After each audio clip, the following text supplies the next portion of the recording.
tayo. So, dalawa yung ating pag-uusapan sa gabi ito. Ang isa ay yung pong the deity of Jesus Christ, ang pagiging Diyos ng Panginoong Hesukristo. No? At yung kanyang pagiging equal with the Father and equal with the Holy Spirit. Mamaya, but to sinabing equal, maganda pag-usapan ito. Apologetics po, itong ating pag-aaral na ito. How to defend our faith.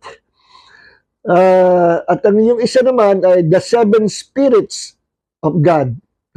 Meron bang 7 espiritu ang Diyos? Okay. So, ito pong topic na ito na aking ginawa ng pag-aaral para sana personal ko na ito, tatago ko na lang eh. Gumawa ako ng mga notes, kinuha ko ng mga scriptures, aking pinag-aralan. Kasi meron isang kabataan na nagpadala sa akin ng video ng isang sikat na debatista, no? One of the best debater sa bansang Pilipinas. At lahat na nakakalaban niya sa debate ay talagang nilalampaso niya. Pero nagtataka ko, yung mga magagaling na theologians, hindi naman pumapatol sa kanya, yung talaga marunong sa Bible. So, salita, yung mga nakakalaban niya sa debate, talagang pinagwawasi-wasan niya. Walang magawa sa kanya dahil mahusay siya sa Bible. Kailan, yung mga nakakalaban niya, kadalasan mga may pagkakolorum, yung mga aral sa tabi-tabi lang, hindi talaga nag-aral sa Bible school o sa Bible seminary. Pero meron din siyang nakadebate ng mga nag-aral din sa Bible school. Pero hindi ganun kagagaling. Kaya pag nakipag-debate siya, talagang natatalo niya lahat talaga. So, mahusay talaga at isa sa hinangaan ko na debater sa ating bansa. Isa sa pinakamahusay. Pero, hindi ko ikaw ay mahusay sa debate, lahat ng aral, lahat ng doctrine mo ay tama. Kasi marami siyang mga teachings na kung yun ang pagdidebatihan, medyo alanganin siya. Ang mga nagiging topic ng debate kasi yung mga ordinary na, pero yung mga kakaibang teachings na hindi biblical, masasabi natin hindi biblical, hindi yung nagiging topic ng debate hindi napapansin. Pero ako napansin ko yun. Kasi kung tinitingnan ko kung talagang genuine na mananampalataya talaga siya. Kasi maraming magagaling sa debate, pero meron namang kulto. Alam niyo mga Jehovah's Witnesses, magagaling sa debate yan Kaso kulto naman. INC, magaling din sa debate. Kaso cult din. So ang mga pananampalataya ang mga ilan sa mga pananampalataya or mga churches na nasasabi nating cult, at hindi ako nagsasabi, kundi mga Bible scholars, ito yung mga marks ng mga pagiging cult, pag nagturo na si Jesus binabawasan or dinadagdagan. Ibig sabihin na dinadagdagan, yung nalibang kay Jesus, kailangan meron pang iba na kailangan tagapagligtas. Kulto po yun. Parang yung sinabi ni Oprah noon sa TV na hindi lang si Jesus ang Savior the world, kundi maraming ginamit ang Diyos sa buong mundo na tagapagligtas, way to salvation. Kagaya nila Buddha, Muhammad, Confucius, Jesus. Naku, hindi po tama yan. There's only one Savior of the world, and that is the Lord Jesus Christ. Siya lang. Bakit siya lang ang pwedeng maging tagapagligtas sa buong mundo ng lahat ng mga makasalanan? Kasi siya yung nagbayad sa lahat ng kasalanan ng buong mundo. He paid the price of our sins at ang pinambayad niya, His precious blood. Alam niyo, ang dugo ni Jesus kakaiba sa dugo natin. Ang dugo ng Panginoong Jesus ay walang batik na kasalanan. Walang sinful nature. ang dugo natin, tayong lahat sa mundo, we inherited the blood, the DNA of Adam and Eve, our first parents. Kaya, we also inherited their sins. No? Sa Catholic, ang tawag dyan their original sins. Ang tawag ko dyan the sinful nature. No? Well, debatable din yan. Yung ibang mga theologians or churches, they don't believe na ang mga tao sa mundo na pinapanganak ay merong original sin or sinful nature. At ang katwiran, ang kasalanan daw ng tatay, ni Adam and Eve, ay hindi kasalanan ng anak. Pinukot yun sa Deuteronomy. Ang kasalanan ng ama, hindi kasalanan ng anak. Kasalanan ng anak, hindi kasalanan ng ama. Ibang context naman yon. Etong kay Adam and Eve, iba naman ito. Ano? We inherited their DNA, their blood. At ang blood nila ay naging sinful blood. No? Alam nyo, pag pinag-aralan natin ang dugo ng tao, connected dyan yung nature ng tao eh. No? Kaya nga sa DNA ng tao, nakikita kung anong lahi mo, kung ano yung mga kanununuan mo, kung anong naging sakit ng kanununuan mo. Sa isang DNA lang, maraming madidiskubre sa pagkatao mo at sa pagkatao ng mga kauna-unahang ninuno mo, no? Sa isang DNA. Diyan nakapile lahat ng records. Pati nga yung mga sakit na mamana sa kanununuan natin, kasi we have their DNA. No? Halimbawa, yung kinakanunuan mo ay nandun sa ika-10 generation. Kaso ang generation, yung DNA, naglalakbay yan. Pag ikaw ang natempuhan ng sakit ng iyong kalululuhan, malas mo lang. Malas mo lang. So, nagta-travel yung hereditary sickness and disease at yung mga curses, ano, part ng mga curses yan. Nagta-travel sa dulo ng henerasyon. Kasi nga, we receive the DNA of our forefathers, our parents. At ganun din kay Adam and Eve. Lahat naman talaga tayo kasi galing kay Adam and Eve. Kaya, sabi natin, we inherited their blood, we inherited their DNA, we inherited their sinful nature. Kaya ang tao mahina kasi may sinful nature. Ano? At ang tao, tawag sa atin sa Bible, we are children of wrath. Sabi sa Ephesians chapter 2. No, at si Jesus one time, ni-rebuke na yung mga Jews na kumakalabas sa kanya at sinabi Jesus, you are of your father the devil. No? Sapagkat sa inyong ama na Diablo, walang totoo. Lahat kasinungalingan. Siya ang ama ng kasinungalingan. Nandun yan sa John chapter 8, verse 40, verse 44. Ano po? Okay. At kaya ang tao namamatay sa physical na katawan, no? Because we inherited the sinful nature of our first parents. Kung ano nangyari sa kanila, ipinasa sa ating mga huling henerasyon, sa kadulod-dulo ng henerasyon. Kaya kung hindi nagkasal si Adam and Eve, walang mabubulok na katawan, walang tatanda, walang mamamatay na katawan natin. No? Kaya namamatay ang katawan natin kasi namana sa first parents natin. Kaya kung itong kalagayan katawan natin, namana sa kanya. How much more yung sinful nature. Okay, so much for that mga kapatid. Hindi naman kasi ang paksa natin. Napapunta lang tayo dyan. Tutumbukin na kagad natin yung paksa natin, no, para wag tayong gabi masyado. Itong topic na ito, dalawang topic, narinig ko ito doon sa video na pinadala ng isang kabataan na madalas ko makachat, nagtatanong siya patungkol sa Bible, na I think is a member of that church nung tao na yon na napakahusay sa debate. Kaso, marami siyang mga doctrine na may sabit. No? May sabit. At yung iba nga, ay binabansagan siya na cult or kulto. No? Dahil doon sa napapansin ng ibang mga theologians sa mga itinuturo niya. So, ibig sabihin, hindi ko mo ikaw ay napakagaling sa debate, lahat ng doctrine mo tama. No? Pero marami naman siya itinuturo din na tama at magaganda. No? At agree ako.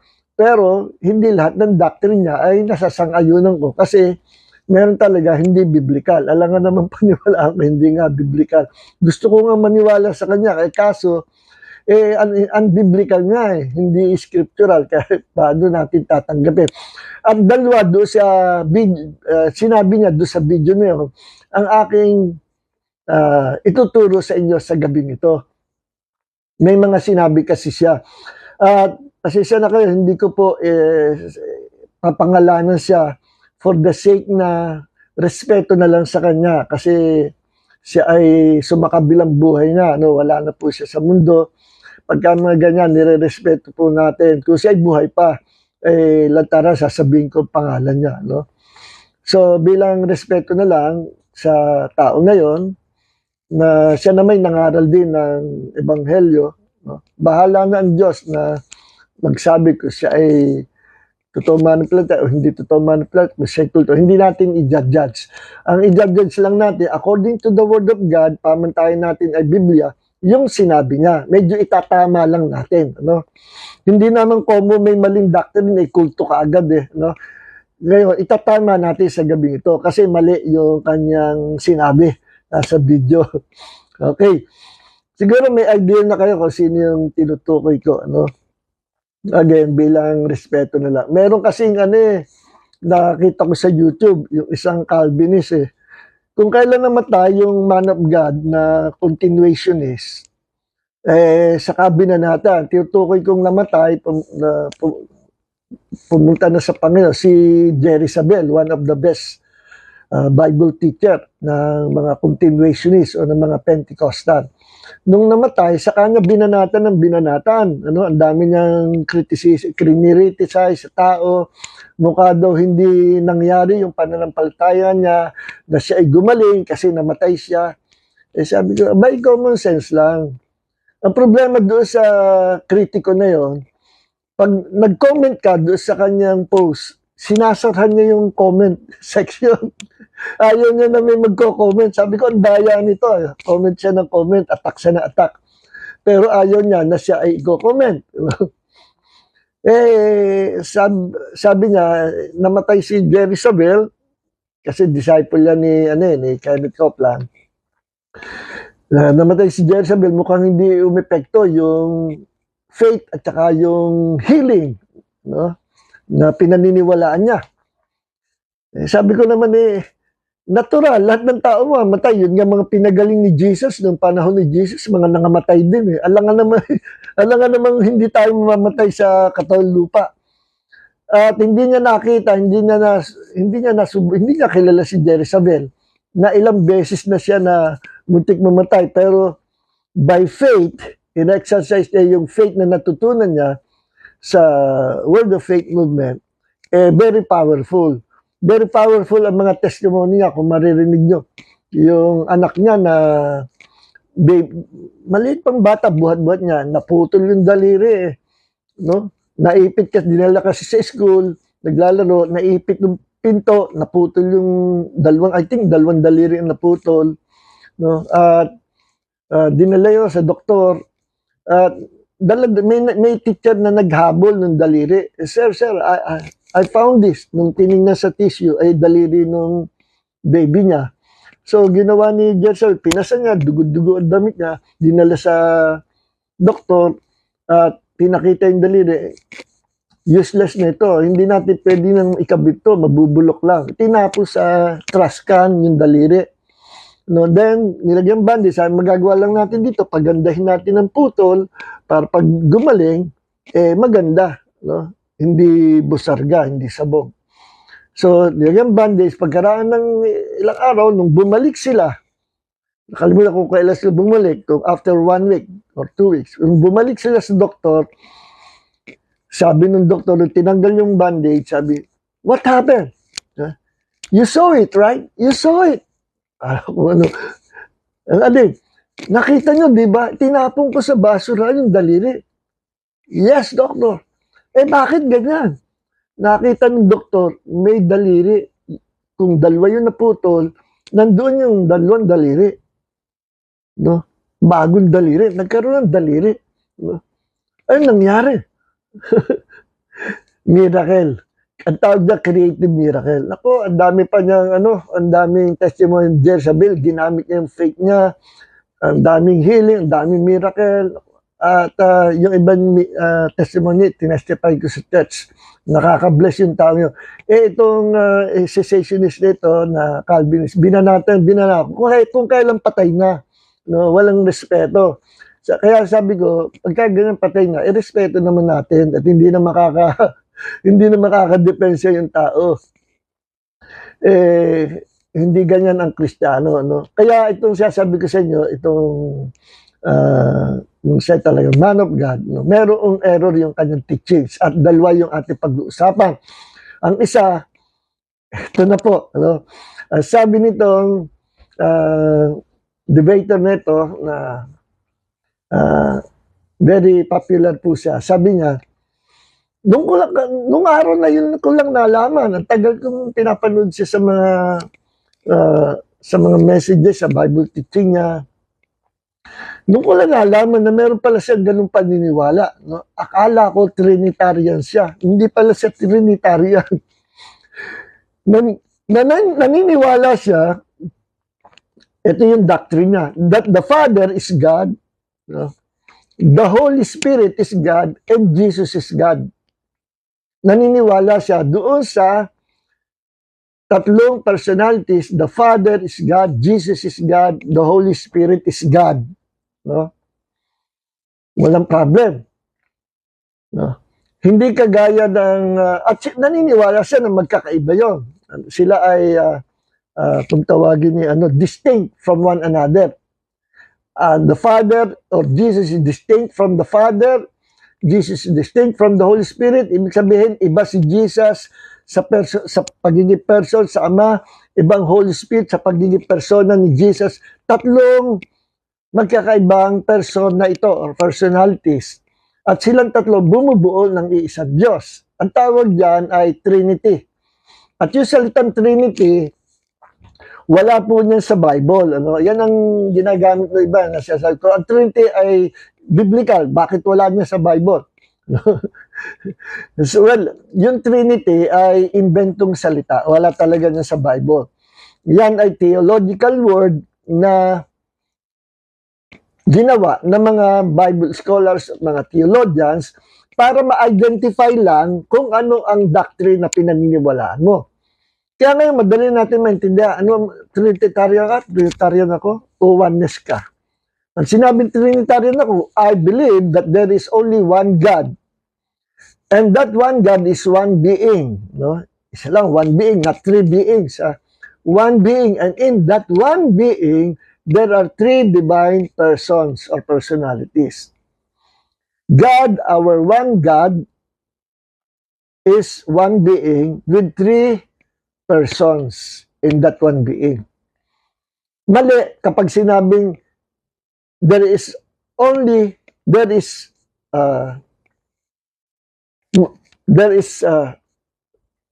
person with three beings. Mali po yun. Hindi ganun ang Trinity. Mali din kapag sinabing there are three beings in three persons. Mali din po yun. Mali din kapag sinabing there is one being and one person. Ano naman yun? Oneness naman yun. So mali lahat yun. Ang tama, in one God, there is one being, and in that one being, there are three divine persons or personalities. God the Father, God the Son, and God the Holy Spirit. Ang God the Father, hindi si Jesus. Si Jesus, hindi ang Holy Spirit.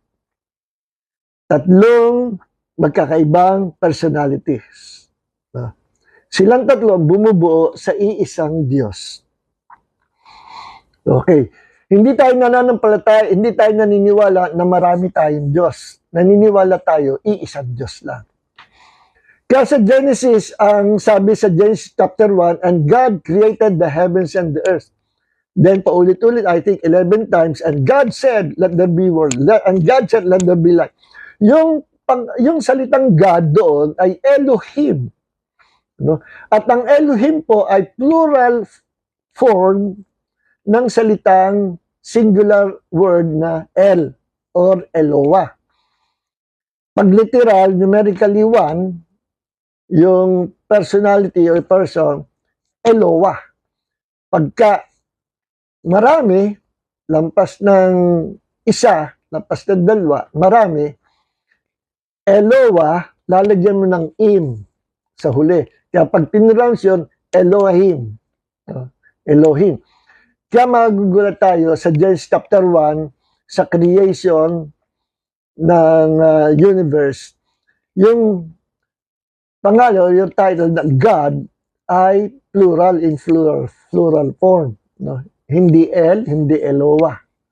No? Kundi Elohim. Okay. No si Jesus nakapako sa krus, sumigaw siya, Eli, Eli, lama sabachthani. Or Eloah, Eloah, Eli, Eli. Hindi plural form yung ginamit.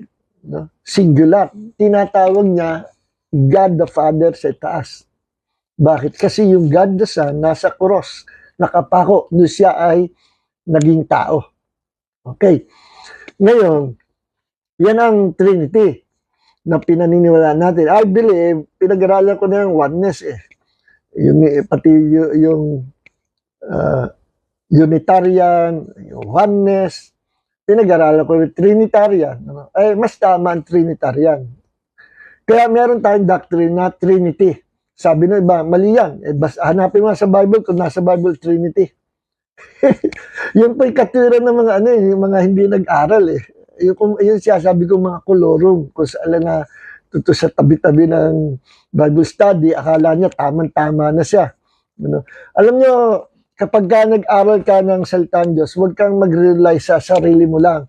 Kailangan marami kayo, grupo kayo na mag-aaral. Kapag mayroong mga bagong doktrina, na pinakita ang Panginoon, kailangan grupo kayo. Group of people mag-aaral.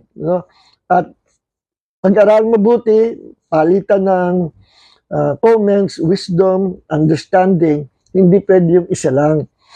Yun ang dahilan kung bakit nagkakaroon po ng cult church or cult religion. Kasi kadalasan ang founder ng mga cult religions and cult churches ay nagsosolo flight siya. Hindi niya kailangan yung may mga kasama siya. Gusto niya solo siya. At pag meron siya naisip na doktrina, teka, tama na ito. Ayaw niyang pakinggan yung iba. Akala niya siya na yung pinakamagaling. Parang si Kibuloy, nagsimula yan, namundok daw siya. Siya nagkukwento. Ginaya niya si Jesus. Siya ay nagpunta sa liblib na lugar, nagsolo, namundok daw siya, kung ilang bundok yung kanyang tinawid. Then, pagbaba ng bundok, meron na siyang kakaiba na revelation. Kakaiba. Hanggang sa na-develop, lumala, bandang huli, nahihiya siya sabihin, I am the way, the truth, and the life. Bandang huli, kiniklaim na niya, siya daw yung I am the way, the truth, and the life. No one can come to the Father except through me or by me. At sabi niya, kayo ay magpa-register na sa akin. Lumapit na kayo sa akin kasi kung hindi, tinatawanan niyo lang ako. Makita natin sa uling panahon. Dahil walang maliligtas, maliban lumapit sa akin. Kinlaim na niya. Kasi nung umpisa, sinasabi niya na hindi daw siya si Christ. Si Christ daw, the only begotten Son. Siya daw ay the appointed Son. Magkaiba raw yun. Pero kinlaim niya na I am the way, the truth, and the life. Ay mali po yun. Walang pwede mag-claim niya kundi si Jesus lang. Because Jesus is truly God. Hindi naman God si Kibuloy. Bandang huli, kiniklaim na niya na siya may-ari ng planet Earth. May ibang usapan na yan. So, bahala na siya sa kanya. So, yung mga ganyan, kasi nagsosolo siya. Then, nakadevelop siya ng aral niya na hindi humihingi ng wisdom or understanding or comment sa ibang mga magagaling din sa Bible. Sinolo niya. Kaya, na-extreme at naging cult. Ganyan ang mga founder ng mga religions na kulto. Pag sinabing kulto, kapag si Jesus ay binabawasan, dinadagdagan. Pagka sinabing bukod kay Jesus, merong iba pang mga mediators, na pwede kang lapitan, pwede mong lapitan, nandito si ganito, ay, kulto po yan. Pag naman dinagdagan si Jesus at sinabi, pagka si Jesus ay binawasan at sinabi, hindi sa Diyos, siya ay ordinary, he's a good prophet, he's a good man of God, but he is not God. Nako, binawasan mo si Jesus, kulto rin po yan. So maraming marks ng pagiging kulto at yan yung mga major na palatandaan. Ano po? And of course, kapag napakarami ng doktrina, tinuturo siya na nataliwas sa Biblia, kulto po yun. No? Kapag ang salita ng Diyos, napansin nyo, binabaligtad, kulto yun. Kulto. No? Okay. So sabi nitong mga ngaral na ito, naniniwala siya, nagulat ako kasi hindi siya naniniwala sa salitang Trinity. Sabi niya, wala naman niya sa Bible eh. No?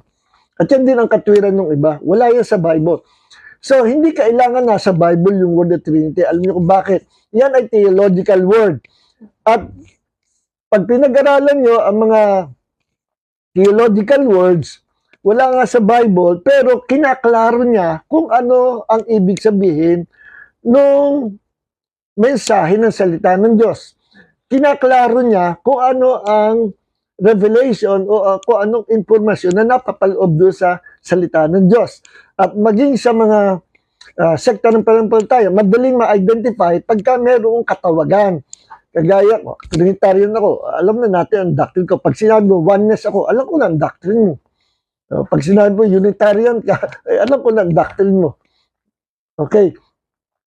Kaya, sa pamagitan ng pag-invento ng mga Bible scholars, theologians, sa mga theological words, walang masama. At hindi mo kailangan makita sa Bible yan. Pero, yung mga words na yan, kahit wala sa Bible, talagang pinapakita kung anong laman ng salita na tinutukoy niya. Halimbawa, rapture of the church. Wala kayong mababasa na salitang rapture sa Biblia. Kaya sabi lang, hindi totoo yung rapture kasi wala sa Bible. Kasi may sabi sa'yo. At yung salita rapture, nasa Bible yan. Hindi nga lang yung salitang rapture. Kasi ang pinanggalingan niyan, yung sinabi sa Thessalonians na the church will be caught up. Pagka dumating si Jesus sa clouds, we will be caught up in the air. Yung salitang caught up, sa Latin word ay raptura. Ano? Raptura, na sa English ay caught up. At yan pinanggalingan niya noong unang panahon na ang mga Bible ay Latin. Kaya sa Latin, ang rapture ay raptura. Na ibig sabihin ay caught up. O di na sa Bible, iba nga lang ang katawagan. No? Iba nga lang, pwede nga palitan yung caught up na rapture eh. Kung gugustuhin. Pag ako gumawa sa iyo, lalagyan ko rapture. Yung kasi ang sa Latin eh. No? So nasa Bible. Kapag sinabing pag wala sa Bible, hindi totoo, ay masisira ka dyan sa argument na yan. Sa apologetics. Bakit? Ang salita bang Bible, nasa Bible. Yung bang word na Bible, naniniwala ka ba sa Bible? Na Bible ay the word of God. Yes, totoo ba ang librong Bible? Yes, naniniwala ko dyan. Ay nakita mo na yung word na Bible sa loob ng Bible. Wala. Wala ka magbasang Bible. Sa Greek ay Biblos. No? Wala niyan sa loob ng Bible. Walang katagang Biblos o Bible sa Bible. Pero, yung description ng Bible, kung anong Bible, is in the Word of God. Hebrews 4:12, for the Word of God is alive, powerful, sharper than any two-edged sword. The Word of God. No? Or all scriptures, no? Ang lahat ng kasulatan ay magagamit sa pagsansala, sa pagtuturo, etc. Nasa Bible yun. All scripture is God-breathed. No? Hiningahan ng Diyos, meaning anointed. Yung scripture says, that's the Bible. No? The word of God is alive, powerful, sharper than two-edged sword. Sa Greek word ay logos. Logos is the whole Bible. Logos is the whole Bible. Kapag ka merong revelation from the Logos, at ito ay lumabas, and out from the Logos, at na-reveal sa iyo, personal na nagsalita sa iyo, salita ng Diyos, na-reveal sa heart mo, yung mensahe ng Panginoon mula sa isang talata, hindi na Logos yun. That is Rema, the revealed word of God from the Logos. So the Logos is the whole Bible, no? At ang Rema, specific word from the Logos. So, Logos is the Bible itself. So, nasa Bible din yan. Kaya masisira ang argument na pag wala yung word na sa Bible, hindi totoo. Yung mga word na regeneration, theological word po yan. Wala kayong mababasa sa, sa Bible. Pero, yung meaning niya, nasa Bible, John chapter 3, verse 3, and John chapter 3, verse 5. Unless a man be born again, yung salitang born again, ay regeneration yun. Regeneration. Ano pa yung mga salita na, yung word na cessationism, wala sa Bible na. Pero yan ay nagpapakita kung anong paniniwala ng mga cessationists. No? Continuationists, sino yung mga yan. So maraming invented theological words. No? Kaya kalokohan pag sinabing hindi totoo ang Trinity kasi wala sa Bible. Ay mali ka dyan, kapatid. Mali ka dyan. Marami ang word na wala sa Bible, yung mismong word na yun, pero dinidescribe kung ano yung word na yun at nandiyan sa doctrine, sa Biblia. No? Nandiyan yan. Ano pa? So, marami, no? Sa kanya natin pag-arap mga theological words. So, itong Trinity, doctrine of Trinity, pasok yan, nasa Bible yan. Ang isang mga verses dyan, yung sinabi sa ni Jesus na, go into all the world and preach the gospel to all nations, baptizing them in the name of the Father, Son, Holy Spirit. So, describe ang Trinity. Ang word na Trinity ay galing sa dalawang salita, yung tri, means three, plus unity. Tri-unity. No? Tri-unity. At pag, in short, Trinity. Tatlo na nagkakaisa.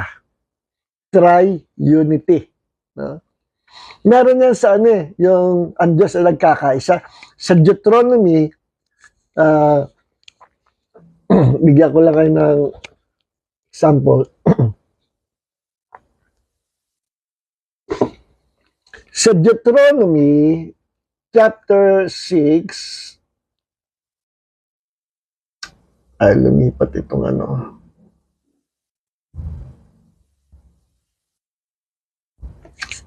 Sandali po mapalit ako ng Bible.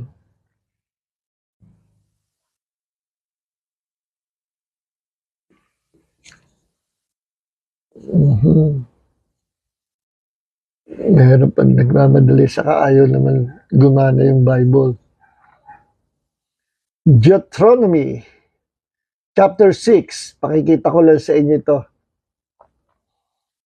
Verse 4, tignan niyo ito. Hear, O Israel, the Lord our God is one Lord.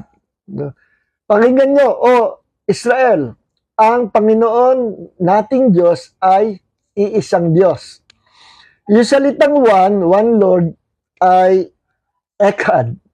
E-C-H-A-D, Echad. Dalawang sa Hebrew, meron two words na one. Ang isa yung Echad, at ang isa naman yung Yakid. No? Y-A-C-H-I-D, Yakid. Ang Yakid ay literal na numerically one. Talaga isa lang. Literal na isa.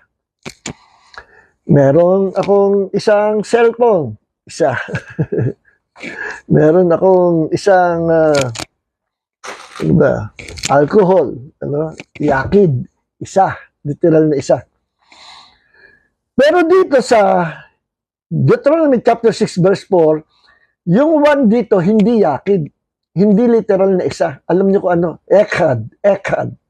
Nang ibig sabihin ng echad ay united together or all together or in unity or nagkakaisa. So kapag binasa natin ito from Hebrew, Hear, O Israel, pakinggan mo Israel, ang Panginoon natin Diyos ay nagkakaisang Diyos. United together. So, nandyan yung Trinity. Okay? At yung sa benediction, ang sinasabi sa benediction sa Corinthians ay, sabi ni Paul, may the grace of Jesus and the love of the Father and the fellowship of the Holy Spirit be with you all. Tatlo yung binanggit. No? Jesus, the Father, and the Holy Spirit. The grace of Jesus, the love of the Father, and the fellowship of the Holy Spirit. The triune God. Three divine persons nag-exist as one God. Okay. Now, punta tayo dito sa argument, itong mangangaral na sumakadlang buhay na. Sabi niya, alam niyo kapatid, sabi niya, ang Ama, sa totoo niya, wala naman Trinity. Hindi, ano yan, mali yan, walang Trinity. So, sabi niya, meron yung salitang Godhead. At agree naman ako, Godhead niya. Ang Godhead yan ang Trinity. Ang Godhead, yung kabuuan ng Diyos, yung deity. No? Kabuuan ng Diyos. Another word ng Godhead ay divinity or the nature of God. No? Okay. Sabi niya, yung Godhead nasa Bible, pero yung Trinity, wala niya. Kaya, sabi niya, kaya iba yung kanyang pananaw. Sabi niya, tama, iba ang God the Father, iba ang God Son, iba ang God Holy Spirit. Okay, ano? Kaya lang dito nagkaiba. At sabi niya, nagulat ako, sabi niya, alam niyo, ang Ama, the greatest. No? Siya ang pinakamataas. At si Jesus ay mababa kaysa sa Ama. Kagaya ng Holy Spirit na mababa kaysa sa Ama. Naku, sabi ko, patay na. Hindi ito Trinitarian. Iba ito. Meron itong kahawig na aral. Parang Jehovah's Witnesses. Kaya lang pagkakaiba, sa Jehovah's Witnesses, ang God the Father Almighty, no? Greater than the Son. No? At totoo naman, sinabi ni Jesus, the Father is greater. No? Mas dakila ang Ama kaysa sa akin. Sinabi ni Jesus, pero iba ang pinupunto ni Jesus dyan. No? Sa Jehovah's Witnesses, JW, ang Ama ang pinakamataas, pinakadakila, katawagin Almighty. At si Jesus ay mighty lang. Why? Kasi sa Jehovah's Witnesses, Jesus is just a created being and the Father made him to become God.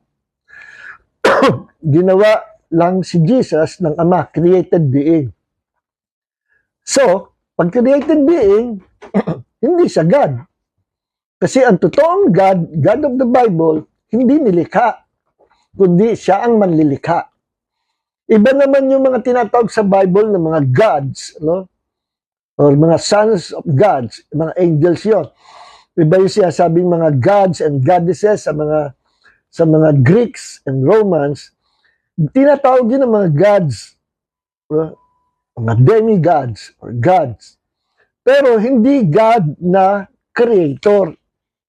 Sila kasi yung mga gods and goddesses, sila Hercules, sila Venus, sila Mercury, sila yung mga mythology gods and goddesses, no?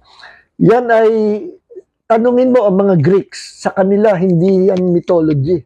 Pag sinabi mythology, hindi, myth lang no, katang-isip. Pero, totoo, meron mga gods and goddesses, myth lang, nilikha lang ng tao. Pero meron mga gods and goddesses sa mga Greek na nagpapakita noong unang panahon, sa panahon nila.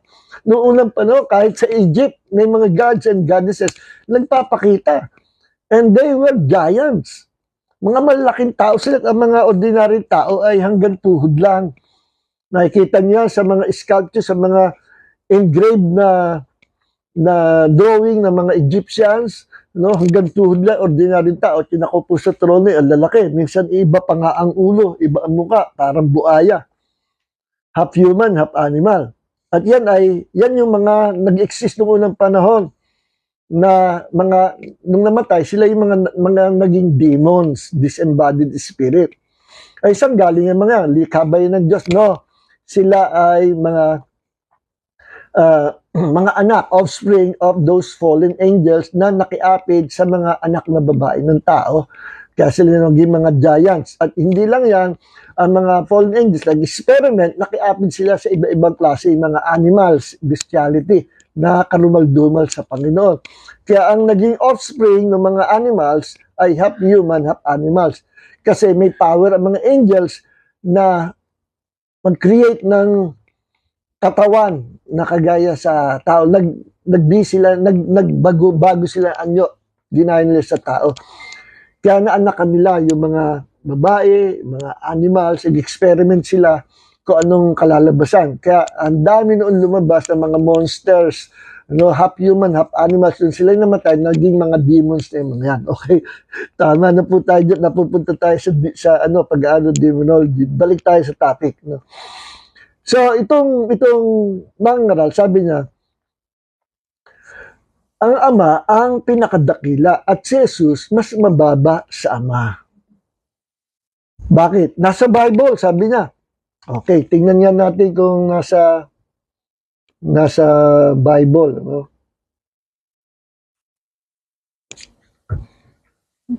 Okay, nasaan ba yung ano?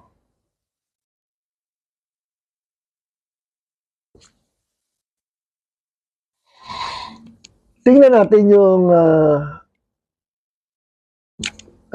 John chapter 20.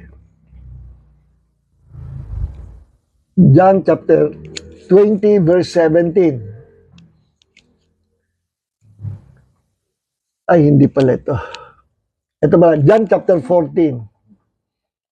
14, mamaya pa pala. Verse 28. Okay. Sabi ni Jesus, ay, teka, hindi pa rin pala ito. Ito, 14:28. 14:28. Okay. Ito, tama pala. You heard me say to you, sabi ni Jesus, I am going away and will come again to you. If you love me, you would rejoice because I said, I go to the Father, for my Father is greater than I. Yan yung pinanghawakan ng mga ngaral. Alam nyo, pag mag-i-interpret ka mula sa isang talata, bawal mag-interpret ng isang talata na gagawin mong doctrine. Kagaya nga, in-interpret niya ito, ginawa niya na kaagad na doctrine. Ano yung doctrine na na-create niya? Kasi nag-iisa lang siya lumilikad doctrine. Wala siyang ibang mga kaibigan o mga sinasanggunian na magagaling din sa Bible. Siguro, tingin niya sa kanya sarili, siya yung the best. No? Yun ang problem. Kaya mga cult religion dumami kasi yung mga founder niya believe sa sarili. No? Ngayon, ang sabi dito, for my Father is greater than I. Totoo ba yung sinabi ni Jesus? Ang sagot, totoo po. Pero, delikado gumawa ng doctrine mula sa talata na ito, na i-interpret mo lang na basta ganyan. So, ang Ama, mas mataas kaysa kay Jesus. Para malikha ang isang doctrine, kailangan marami kang pagbabatayan na another scriptures na babalanse doon sa tinutumbok na scriptures na napili mo. Una-una, ang law of interpretation, nagsasabi, para ma-interpret mo isang talatang kinuha mo, huwag kang mag-cherry picking yung kung anong makuha mong ano, ito, gawin ko ng doctrine ito. Kailangan babasahin mo yung context. Kanino sinabi yan? Anong ibig sabihin? Bakit sinabi yan? Anong context? Yung talatang kinuha mo, meron mga talata sa itaas at saka sa ibaba. Yung itaas at ibaba, yung sumasandwich sa isang talatang nakuha mo, yun ang context. Mahalaga yun. Yun ang magpapahayag, magsasabi, maghahayag kung anong sinasabi ng talata na yun. Pag hindi mo makita sa context, pagbatayan mo yung buong book, o buong chapter. Pag wala sa chapter, buong book. Pag wala sa buong book, no? Ang bawi sa Gospel of John, tingnan mo naman sa 3 Gospels pa. Mark, Matthew, at saka Luke, no? Pag hindi mo pa makita, tingnan mo sa whole New Testament. Then, pag hindi pa rin, the whole Bible. Yan ang mga spiral hermeneutics, no?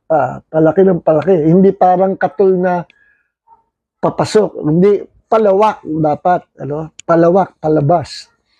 Ganyan pag-interpret ng Bible. Kaya delikado, nakukuha ka ng talata, parang yung parang yung Calvinism, no? Sa doctrine ng Calvinism, nag-focus sila, nag-concentrate lang sila doon sa salitang elect or chosen.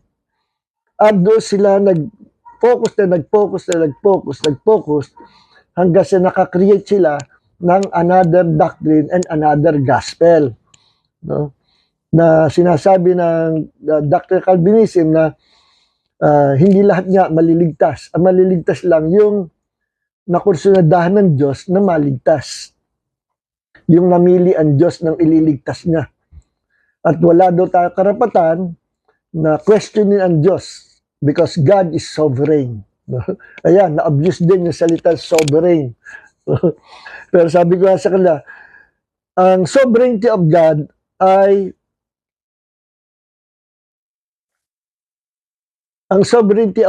ay nagsasabi na nilikha ng sovereign God ang tao with free will or freedom to choose his destiny. Saka natin talakayin na. Balik tayo dito sa issue. Okay. So, kinuha niya ito ng mga ngaral, for my Father is greater than I. Ito, paliliwanag ko. Totoo yung sinabi ni Jesus.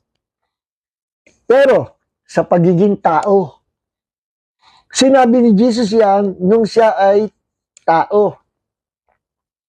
Yes. Kagaya na sinabi ni Jesus, tinanong mga alagad, Lord, kailan po katapusan ng mundo? Kailan ang muli pagparito? Ang Ama lang ang nakakaalam. Sinabi niya yun nung time na siya ay tao o nagkatawang tao. Totoo siya, hindi lang siya nagkatawang tao, talagang naging tao siya. Kaya bang gawin niya ng Diyos? Yes, of course. Kaya bang gawin ng Diyos na hindi siya maging omniscience, all-knowing? Yes, kaya niyang gawin yun. Pwede ba gawin ng Diyos na hindi siya all-powerful? Yes, kaya gawin yun. Pwede ba gawin ng Diyos na hindi siya present ever? Kaya gawin ng Diyos. At yan, ginawa ng Diyos yan sa katauhan ni Jesus. God became a man. And His name is Jesus. Sabi sa Philippians chapter 2 verse 5 hanggang 8, hinubad ni Jesus, hindi niya minarapat na maging kapantay siya ng Diyos. Hinubad niya. Meron siyang hinubad. Sa Greek ay kenosis. Nang ibig sabihin, meron siyang hinubad nung siya ay naging tao. Ano yung hinubad niya? Yung pagiging all-knowing niya. Omniscience. Yung pagiging present everywhere niya. Pag nasa Jerusalem siya, wala siya sa Samaria. Naglalakad pa siya para makarating siya sa kabilang ibayo. Hindi siya omnipresent nung siya ay may katawang lupa. Nung siya ay nagkatawang tao. Hindi siya all-knowing. Ano? Hindi rin siya all-powerful. Ibig siya may power. Kasi he was anointed by God. Acts 10:38. He was anointed by God. Hiniram niya ang kapangyarihan ng second person of the Godhead, the Holy Spirit. At lahat ng himalang ginawa niya ay through the Holy Spirit. Anong purpose ng Diyos? Para in the future, lahat ng sasama kay Jesus will become children of God, will become sons of God, at manahin, ipamana ng Ama through Jesus sa ating mga sumama kay Jesus, lahat ng minana ni Jesus. Romans 8:17, as children of God, we became joint heir together with Christ. Okay? Yun ang purpose doon. So, if Jesus was anointed, tayo rin anointed. Ano? Kasi Jesus ay tagapagmana ng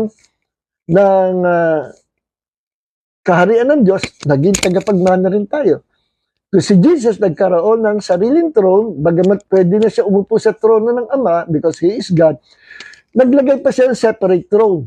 Revelation 3, 21, ang sino mang manatiling wakas ay bibigyan ko ng chance na umupo sa aking trono. Imagine tayo upo sa trono ni Jesus. Si Jesus pwede umupo sa trono ng Ama, pero tayo hindi. Bakit? Ang Diyos lang pwede umupo sa trono ng Ama.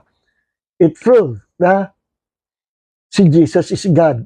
Nakakaupo siya sa trono ng Ama. Pero tayo, hindi tayo pwede umupo sa trono ng Ama.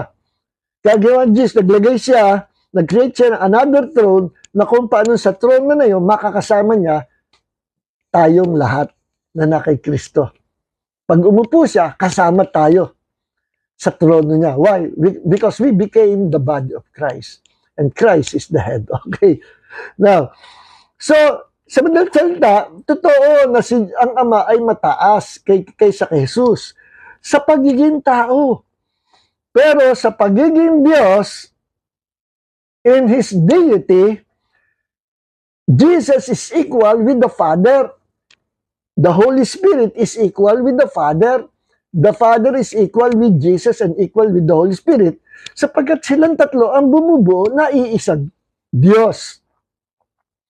Pag pinag-usapan ay deity ng tatlong persona, they are all equal. They are all equal because these three, ito ang one God na bumubuo. Walang bawas, walang kulang. Ano? Walang mataas, walang mababa sa kanilang tatlo. Si Jesus naging mababa lang nung siya'y naging anak ng Diyos. Nung hindi pa siya anak ng Diyos, ang kanyang title ay the Word of God. John chapter 1, verse 1 hanggang 3. In the beginning was the Word, and the Word was with God, and the Word was God. Okay? Kaya, pag ang pinag-usapan ay office, ministry, or role, yung pagpapil na gagampanan, ang God the Father ang chief executive. Siya yung pinakamataas. At si Jesus, bumaba siya. Ang role ni Jesus, ang assignment niya, ang mission niya, to become a man and to die on the cross to save us and to be resurrected. Ang role ng His Holy Spirit, bibigyan ng power si Jesus, sasamahan si Jesus, babaka pa si Jesus. Both of them, Jesus and the Holy Spirit, were sent out to this world para gawin ang proseso ng kaligtasan. See? At ang sender ay ang God the Father. Kaya siya ang pinakamataas sa tatlo. Kasi siya ang sender. No? Siya ang nag-uutos, siya ang nagpapagawa, siya ang nagsusugo. At si Jesus at ang Holy Spirit, bilang Diyos, nag-submit sila sa God the Father para ma-fulfill yung mission, na-accomplish yung mission at mailigtas tayo. God, the second person, Jesus, the Word, became a human being. At pati ang Holy Spirit bumaba to dwell in Him. See? Kaya, in other words, napakasimple. No? Sa pagiging Diyos ng tatlo, Father, Jesus, the Holy Spirit, equal silang lahat. Walang mababa, walang mataas. Sa pagiging tao, for the sake of our salvation, ang Ama ang dakila kaysa kay Jesus. Why? Sapagkat si Jesus nagpakababa for our sake. He became a human being for our sake. Kaya sinabi na, for my Father is greater than I. Now, eto pa yung isa. No? Palagay ko, hindi natin matatapos yung babaguhin natin ang title nito, The Deity of Christ. Hindi natin matatulari 7 Spirits of God. Wala na tayong oras. Tingnan natin yung John chapter 20. John chapter 20, verse 17. Okay. Ito pa ang isang argument, sabi ng mga cult ng JW, INC, kung si Jesus ay Diyos, bakit meron siyang Diyos? Ito yung gagamitin niya. John chapter 20 verse 17. Jesus said to her, to Mary, "Do not cling to me, for I have not yet ascended to my Father. But go to my brethren and tell them that I am ascending to my Father and your Father, to my God and your God." Naku, pag nakausap kayo ng Jehovah's Witnesses, mapapaniwala kayo eh. Ay, oo nga, ano? Bakit? Magagaling silang magpaliwanag, pero tinitwist ang scripture. No? Sasamantalahin nila yung kawalan mong kaalaman. Ako rin nung nabasa ko ito, pinag-isipan ko at pinag-aralan ko mabuti. Hanggang sa na-discover ko. So, itong argument ng JW at saka INC. Alam nyo, mas mahirap i-debunk ang JW kaysa INC. Ang INC, prove mo lang na si Jesus ay naging tao. Just tapos na argument. Ang Jehovah's Witnesses, medyo mahirap kausap. Alam nyo bakit? Bukod sa hindi sila marunong makinig, no? Ang nagsasalita ka, nakatitig sa'yo, hindi nila pinapakinggan siya. Sabi mo, ang iniisip nila, yung susunod na depensa niya at attack sa doctrine mo. Ganun sila. Hindi sila naturuan na makinig, no? At bumalanse. Kaya sarado mga isip. Ngayon, itong ginagamit nila. Kung si Jesus ay Diyos, bakit meron siyang ama? At sabi niya kay Mary, ako'y aakyat sa itaas sa aking ama na inyong ama, sa aking Diyos na inyong Diyos. O di equal lang siya sa mga alagad, sa mga tao. No? Equal lang siya sa mga ordinary tao kasi meron siyang Diyos at merong ama. At ang kanya daw ama at ang kanyang Diyos, yun ang magiging Diyos, magiging ama natin. Yun ang point ni Jesus. Tama yung pinunto ni Jesus na magiging ama nyo yung ama ko at Diyos nyo yung Diyos ko. Kaya lang, tinutwist ito ng mga kulto. At sinasabi, hindi siya Diyos kasi ang Diyos walang Diyos. Ang Diyos walang ama. Si Jesus meron. Ano ang depensa ngayon dyan? Simple lang po. Si Jesus, tinawag niya ang ama, ang Diyos na ama. At tinawag niya ang Diyos na kanyang Diyos. Why? Because Jesus became a man. He became a man. He identified himself with us. With all mankind. Naging tao siya. At nung siya naging tao, kagaya sinabi ko, ang isa sa mga purpose pagiging tao niya para ipamana sa atin kung ano yung mamanahin niya. Ano ang isang minana ni Jesus? Number one, all the riches of God's kingdom belongs to Him.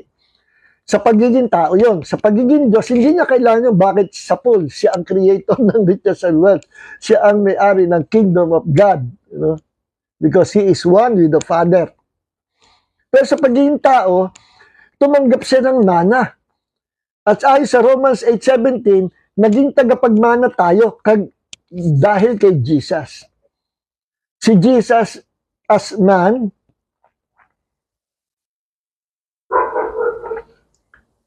meron siyang indwelling of the Holy Spirit. No, siya ay tao. No?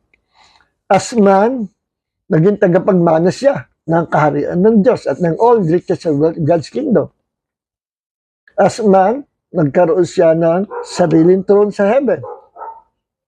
Anong purpose doon? Para lahat ng sumama kay Jesus, naging followers niya, naging disciples niya, maging kagaya niya na maging anak ng Diyos. Siya ay anak ng Diyos para tayo ay maging anak ng Diyos. Nung hindi pa siya nagkakataon tao, hindi naman siya anak ng Diyos eh. He is the Word of God. At kasama siya sa paglikha ng lahat ng buong universe. Sa Bible, may mga passages sa Bible that the Father created everything. Meron din passage sa Bible, the Holy Spirit created everything. Meron passage sa Bible, Colossians 1, chapter 1, verse 16, that Jesus created everything, the universe. Colossians 1:16. At saka John chapter 1 verse 3. Without Him, nothing will be created. Siya ang creator, si Jesus. So ang tanong, kung siya ay tao lang, at kung, gaya sinasabi ng mga INC, at kung siya naman ay created to become God, meron bang power ang created God at meron bang power ang human being to create the universe? Common sense lang. Wala. Eh bakit tinawag na si Jesus creator? Because truly, He is God. 100% God. But He became a man to save us from the judgment day, from the lake of fire. See? Kaya yun, sinabi na ako'y aakit sa langit, etong point ni Jesus sa aking ama, at mula ngayon, siya magiging ama nyo. Sa aking Diyos, mula ngayon, siya magiging Diyos nyo. See? Ngayon, ang tanong, kailan naging ama ni Jesus? Kailan naging, kailan naging Diyos at naging ama ni Jesus ang God the Father? Kailan? Psalms 22. Ito ang sagot diyan. Kailan nagpasimula na siya ay maging anak ng Diyos at ang Ama ay maging kanyang Ama, Diyos Ama, at ang Diyos Ama ay maging kanyang Diyos? Kailan nagsimula yon? Psalm 22 verse 10. Psalm 22 verse 10. I was cast on you from birth. You are my God. Si Jesus po ito, si Jesus. Tinatawag niyang God, ang God the Father. You are my God from my mother's womb. Ikaw ay naging aking Diyos mula doon sa bahay bata ng aking ina. Kailan naging Diyos ni Jesus ang God the Father? Nung siya ay magkatawang tao. In other words, when He became a man. In the womb of Mary. Doon nagsimula na magkaroon siya ng Diyos at magkaroon siya ng Ama sa langit when He became a man. Pero kung pag-aaral natin, who is Jesus nung wala pang nilikha, nung wala pang pasimula, Jesus, nagpakilala yan. Sa Revelations 22, Revelation 22, bago isara ang buong Bible, ang Book of Revelation, nagpakilala si Jesus.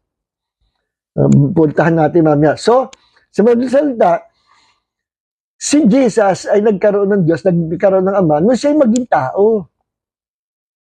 See?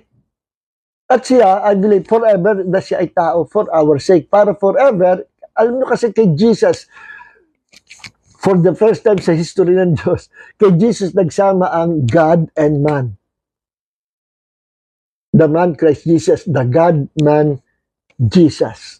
Sa kanya nagsama. Siya ay Diyos, at the same time siya ay tao. Hindi half God, half human, no. 100% God and 100% man. Naging posibleng magsama through Jesus. Anong purpose ng pagsasama ng Diyos at tao through Jesus Christ? Ang purpose, para ang God, the Creator, the Almighty God, and all mankind's na maliligtas will be together forever as God and mankind's forever sa buong eternity, kasamahin tayo ng ating napakabait, napakabuting Diyos na nagpamana sa atin ng kaligtasan through Jesus Christ. Kaya only Jesus is the Savior of the world. Hindi naman namatay sa krus o hindi naman nagbayad ng kasalanan natin si Buddha. Hindi naman si Muhammad ang nagbayad ng kasalanan natin. Hindi rin si Confucius, hindi rin ang founder ng mga religions. Only Jesus Christ can pay the price of our sins. At ang pinambayad niya ang kanyang banal na dugo. At unique blood of Jesus. Why? Kasi lahat ng dugo ng tao makasalanan except the blood of Jesus. Bakit except the blood of Jesus? Kasi ang dugo ni Jesus hindi galing kay Adam at Eva. Ang dugo ni Jesus hindi nalikha sa womb ni Mary. Sapagkat si Jesus nagkataon tao through the Holy Spirit. Remember? Yung i-overshadow, lilimliman si Mary ng Holy Spirit hanggang siya ay maglihi, magbuntis, magdalang tao at makapanganak through the Holy Spirit. Nagkataon tao si Jesus. Naging tao siya not through the sperm and egg cells of his parents. Hindi. Kung sa ganung paraan, di nagmana rin siya ng dugo ni Adam. Pero marunong matalino ang ating Diyos. Iniiwas sa ganung proseso. Jesus became a man through the Holy Spirit. Kaya wala siyang dugo ng tao. His blood came from heaven. At ang dugo niya, walang batik na kasalanan. Yun din lang kung bakit ang dugo ni Jesus ay pwedeng ipambayad sa kasalanan ng buong mundo. At ang sino mang sasampalataya sa Kanya ay makaka-experience ng kaligtasan because of the blood of Jesus that paid the price of our sins. Whoever believes will be saved. Yun ang kondisyon. Kaya nga hindi lahat ng tao sa mundo maliligtas dahil hindi lahat gusto manampalataya, hindi lahat lumalapit kay Jesus. Okay, now, so si Jesus ay God, and man. Kaya, natatawag niya ang God the Father, my Father, and my God. Ito ang argument. Ang Holy Spirit ba nagsabi sa God the Father na my Father? Ang Holy Spirit ba nagpahayag na meron siyang Diyos? Wala kayong mabasa sa Bible. Bakit? Because the Holy Spirit is not a human being. He is God.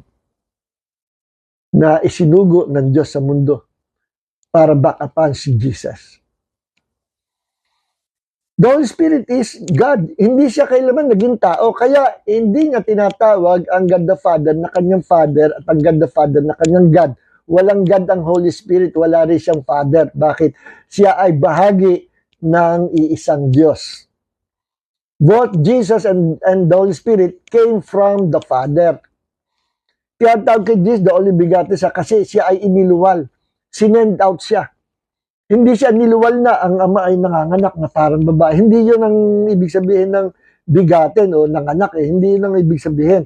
Spiritual na pag-uusap nito. Ang ibig sabihin, He is the unique Son of God na He came from the Father. Lumabas siya mula sa ama, isinugo sa mundo to save the world. So si Jesus at ang Holy Spirit both came from the Father, both came from that one Godhead. No? Kaya iisa sila. See? Kaya walang mataas sa kanila sa pagiging Diyos. All are equal with one another.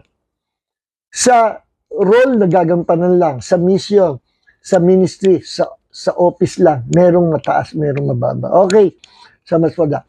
Ngayon, basahin natin ang Revelation, chapter 22. Bago isara ang Bible, ay nagpakilala si Jesus. Dito muna tayo sa Revelation, chapter 1, verse 8. Ang sabi dito, I am the Alpha and the Omega, the beginning and the end, says the Lord, who is, and who was, and who is to come, the Almighty. Ito, pinagtatalo ng mga theologian. So sabi ng iba, ito daw ay God the Father. Sabi naman ng iba, si Jesus din yan. Ano man, kung alin man ang tama. Basta maliga, ang Diyos ang nagsalita dito. Revelation 1:8, walang duda, He is God. At ang God dyan, tinawag na Almighty. At si God dyan, tinawag na I am the Alpha and the Omega. Ang Alpha ay first alphabet sa Greek. Ang Omega ay last alphabet sa Greek. Na ang pinupunto, ang ibig sabihin ng Diyos, ako yung kauna-unahan at ako rin ang katapusan. Ako yung lumikha ng lahat ng bagay at sa akin din magwawakas. Siya ang author, ruler, owner of all creation. God. At ang pakilala niya, I am the Alpha and the Omega. Tanging Diyos lang ang pwede mag-claim ng title na yan. Hindi yan pwedeng i-claim ni Kay Buloy. No? Now, ang Diyos ang nagsalita. Whether it's Jesus or God the Father, walang problema. Now, punta tayo sa Revelation 22. Revelation 22, verse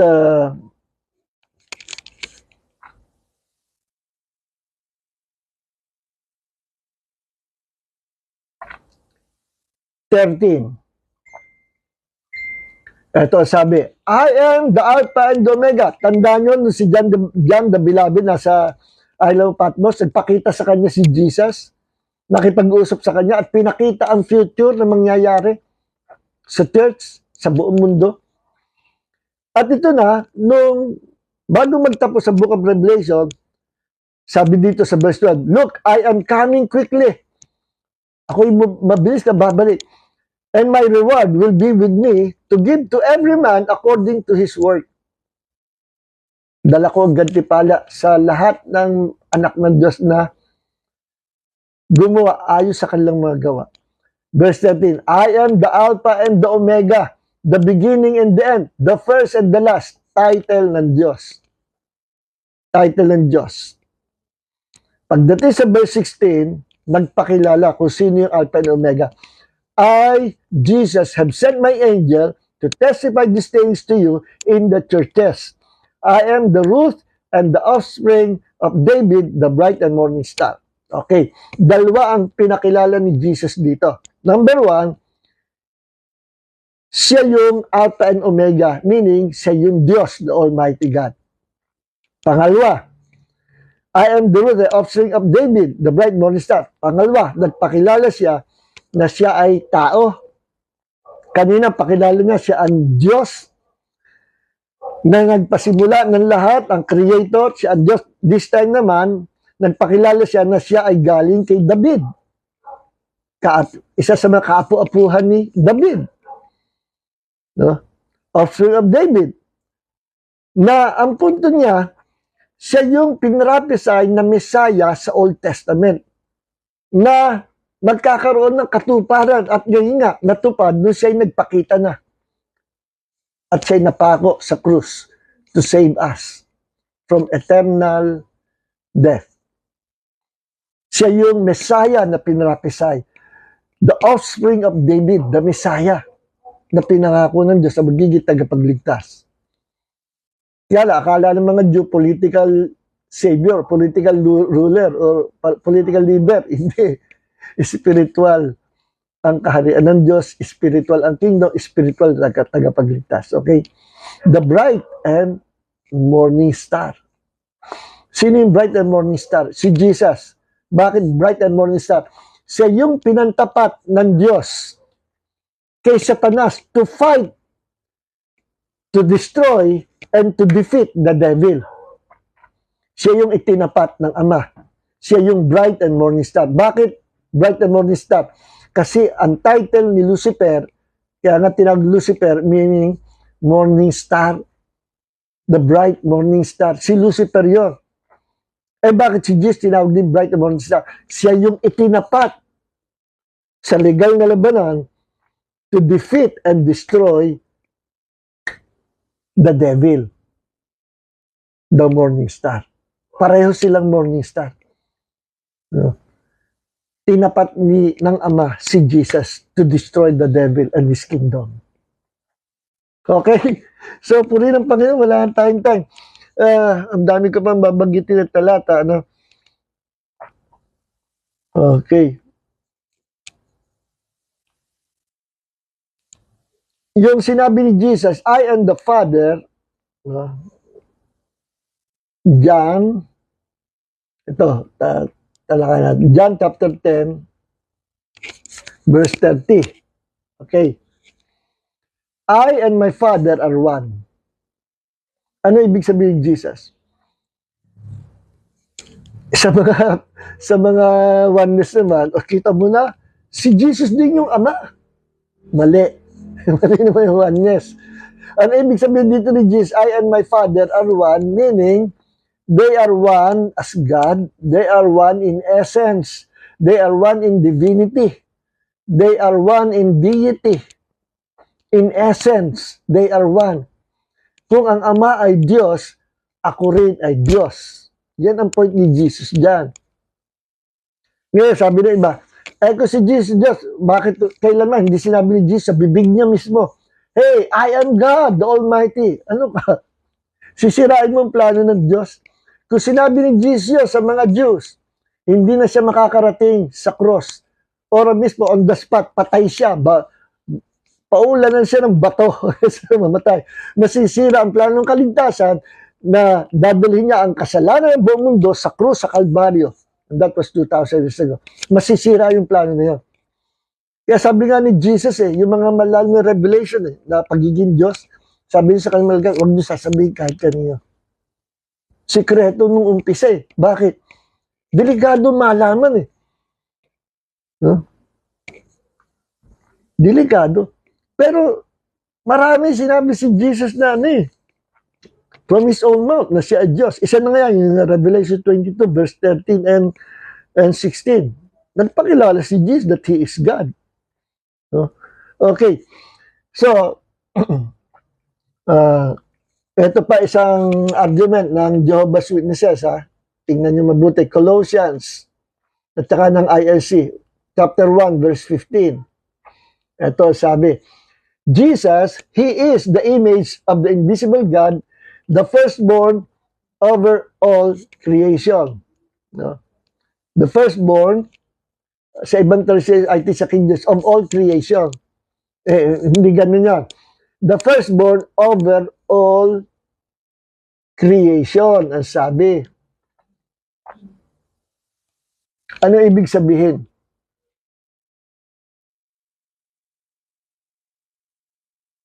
Ang ibig sabihin ng firstborn sa Greek ay prototokos. Ano po?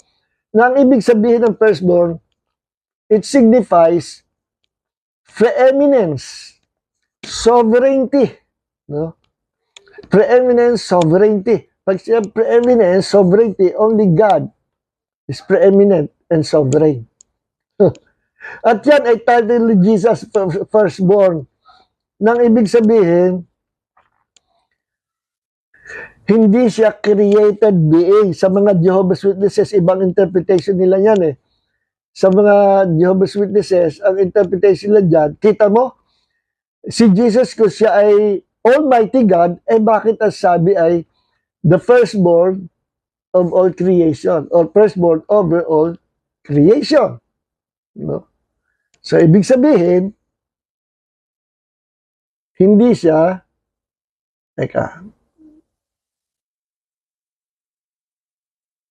hindi siya talaga tunay na Diyos. Tingnan natin sa ibang translation. Verse 15. Sa King James, who is the image of the invisible God, the firstborn of every creature. Kaya yun sa King James. The firstborn of every creature, ang panganay sa bawat mga nilikha, kung tatagalugin. Sa CSB naman, He is the image of the invisible God, nabuklat, Wala. He is the image of the invisible God, the firstborn over all creation. Hindi of every creation. No, mali yun sa King James. Sa King James, firstborn of every creature. Kaya pag tinagayin mo, ang panganay sa bawat nilikha. Dapat ang salin, mas accurate yung He's the image of the invisible God, the firstborn over all creation. Meaning, ang title na title na firstborn means preeminence and sovereignty. Nang ibig sabihin, He is the one who's controlling the universe. Siya ang nagmamanage. He is the ruler, the leader, the controller of all creation. Yun ang ibig sabihin niya. Kaya nga, di ba, merong talata na sinabi sa Hebrews, I think chapter 3, verse, Hebrews chapter 1, verse 3, na sabi sa Hebrews chapter 1 verse 3, the Son is the radiance of God's glory and the exact expression of His nature, sustaining all things by His powerful word. By His powerful word. Meaning, lahat ng planeta, universe, lahat ng creation nananatiling maayos. Sustaining all things by the power of His word. Isang salita lang ni Jesus. Siya ang humahawak, upholding all things. Sa King James, He is upholding all things by the word of His power. Si Jesus ang humahawak sa lahat ng nilikha. Yun ang ibig sabihin ng firstborn. He is the controller, the ruler, the leader, the sovereign of all creation. Yun ang title na firstborn. At yung title na firstborn meaning, sa Kanya ipinagkatiwala, ipinamana ng Ama ang lahat ng creation. Sasabihin ng, kita mo, pinamanahan na naman. Hindi siya ang Almighty God. Mas mataas yung nagpamana kaysa nagmana, di ba? Hindi. Again, Jesus is God who became a man. Sa pagiging man, magkasama yan, pinamanahan siya ng Ama.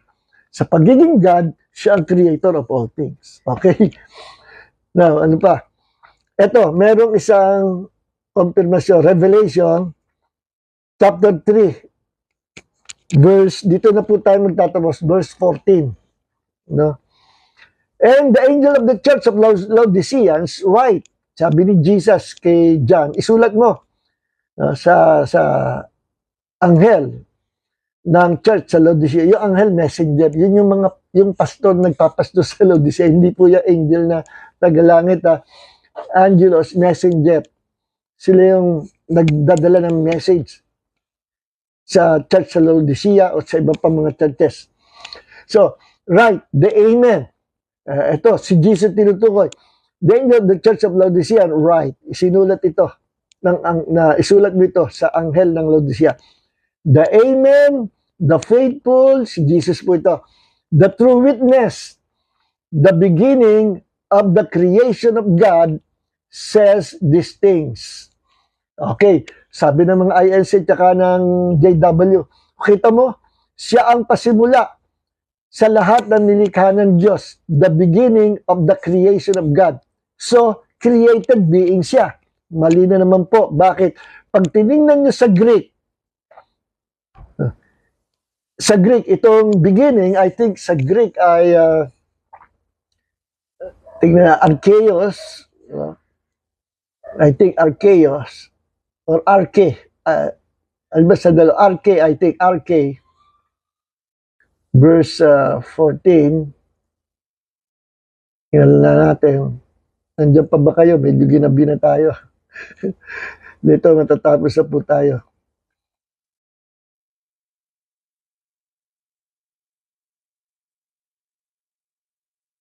Okay, arche.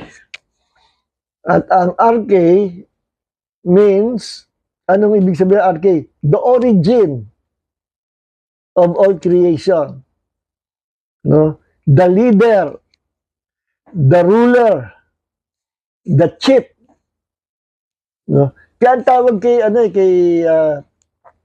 Archangel Michael, Archangel Gabriel, merong Archangel, Archeo or Arche, meaning the chief of all angels.